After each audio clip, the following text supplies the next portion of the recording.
Hello, welcome. My name is Sean. This is day 63 of my day training journey. So today, no trades today, but I did learn two new things, I guess. So basically, yesterday I already learned about the power of three pretty much with ICT trading concepts. So it's basically uh, accumulation, manipulation, then distribution. But I rewatched the video because I did not really understand it properly. But basically, it's technically is used as a reversal, as I said yesterday. So I can find it pretty much anywhere. So literally right here, we get accumulation right here, and then manipulation to what is it called? Stop out all of these what is it called?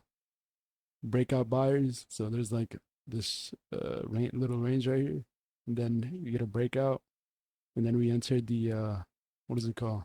Range again right here, and then we finally distribute down here. So boom, pretty simple. Used as a what is it called? Uh, Reversal strategy, I guess. So power of three. So this is one accumulation, two manipulation, and then three would be distribution. So uh, that's basically what is called the power of three is. It's pretty simple. Seems pretty easy to use, honestly. Can be found pretty much anywhere. Like you see right here, accumulation, manipulation, and then we enter. Like we have like a rapid movement to the upside, and then as you see, we entered back a little bit, but that doesn't really change the thing. Change it because we still get the distribution right here, and distribution is usually when it's like when we get highs, I guess, pretty much like we break above these highs from the like right here from the range because in the range we don't really go like above it. Pretty much we just stick it into like this little up and down movement, and then distribution happens when we break out of these highs. So as you can see, this could also boom, we break above, and then we distribute. And today I also learned about the standard of deviation. So basically, it could be used with any. It's not really any, but I'm pretty sure he said it was the leg down or leg up before. So it's basically the manipulation leg. So as you can see right here, we have this. So accumulation and this right here. So from the low to the high would be the manipulation leg. So we go up and then we go down. So this is the manipulation leg right here. If we go from the low to the high, this is the manipulation leg. So we take the standard deviation from this low to this high. Oh, wrong way. So from this high to this, why did I click on the wrong one? So from this high to this low right here, that's the standard deviation. So we basically want to target the -2 to -2.5. And if it breaks, what is it called? If it breaks below this and it closes, like fully displaces below the -2.5, then we're looking for it to go down to the -4. So this can be used as a continuation, as you can see right here. You make it all the way to the -4, and he also says to look for other confluences that might make a reverse. So right here in the -1, we have some lows right here. These lows right here, these I think is buy side or sell side. I'm pretty sure it's sell side. I keep forgetting which one is which, but I'm pretty sure it's sell side. We have sell side liquidity right here. And as you can see on the -1, we break right through it. We don't have like a reaction right here. This could also be used as what is it called? I forgot the name. If I go to the video real quick, I forgot the name of it, but if I just look for it real quick, I'm pretty sure I could tell you what it is. Mitigation. This could also be used as mitigation right here, because as you can see, this low right here, we break right below it, and then we retest it. This could be used as an entry also. This was also what I learned from the other video that I watched. This is mitigation right here, because we use this low, we retest it right here, and we go even lower. But that's besides the point. So we find old lows, old fair value gaps, old order blocks, literally anything we can find that might make price reverse. And if it keeps going below, then we target like the -4 and we keep going until that. And basically right here, as you can see, we hit the -4 and we start reversing. So it's looking like uh we're going back to the upside. But let's try looking for the manipulation leg. So manipulation for this would be the low before the high. So it would be from the low to the high instead of the high to the low.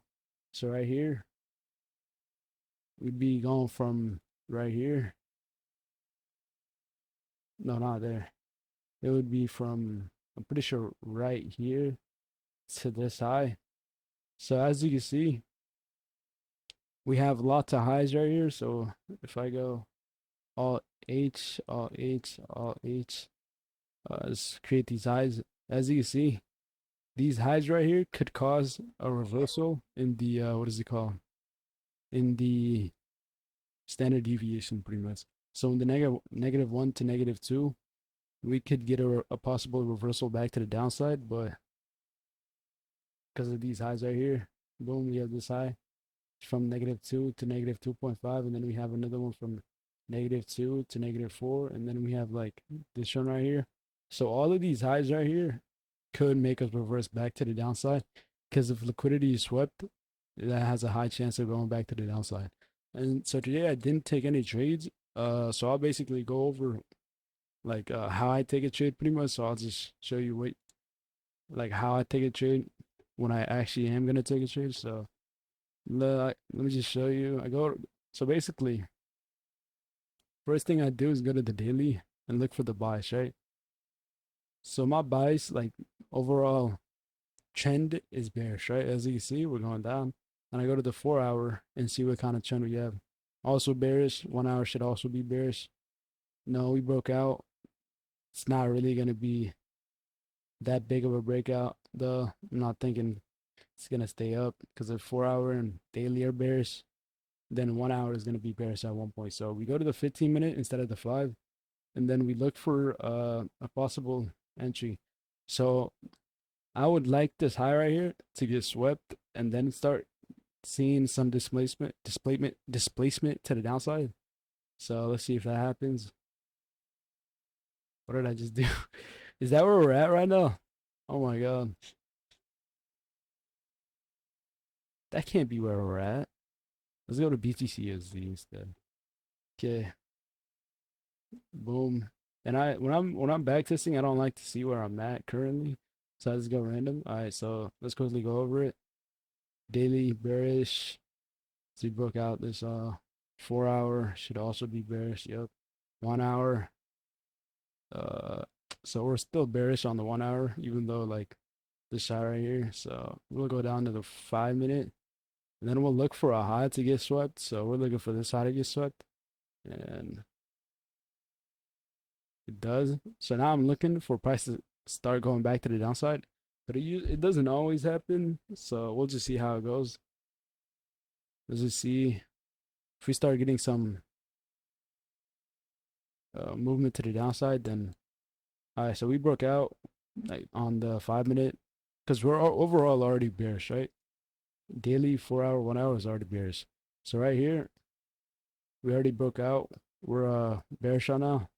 So now we start looking for entries.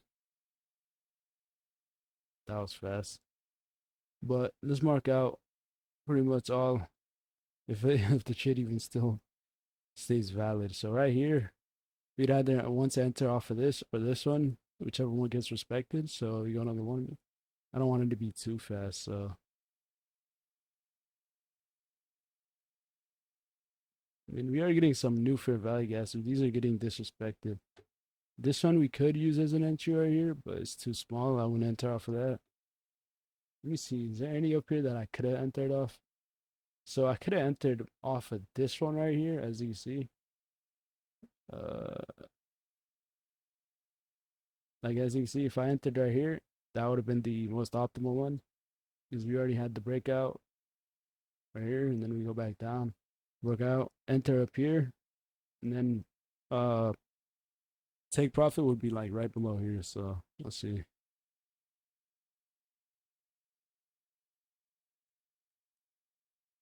Okay, so we fill these fair value gaps right here. This one gets tapped into. Let's see if it keeps moving to the upside. If we see displacement, then we sell, and let's see what happens.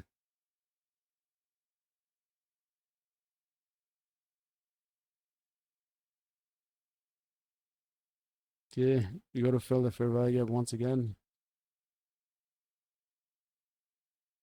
We have some more fair value gaps, as you can see, and boom, we hit take profit right there.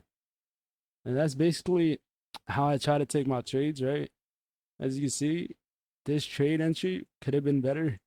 Fair value gap barely got tapped into. If I entered up here, it would have been a better trade. But that's basically it. Thank you for watching.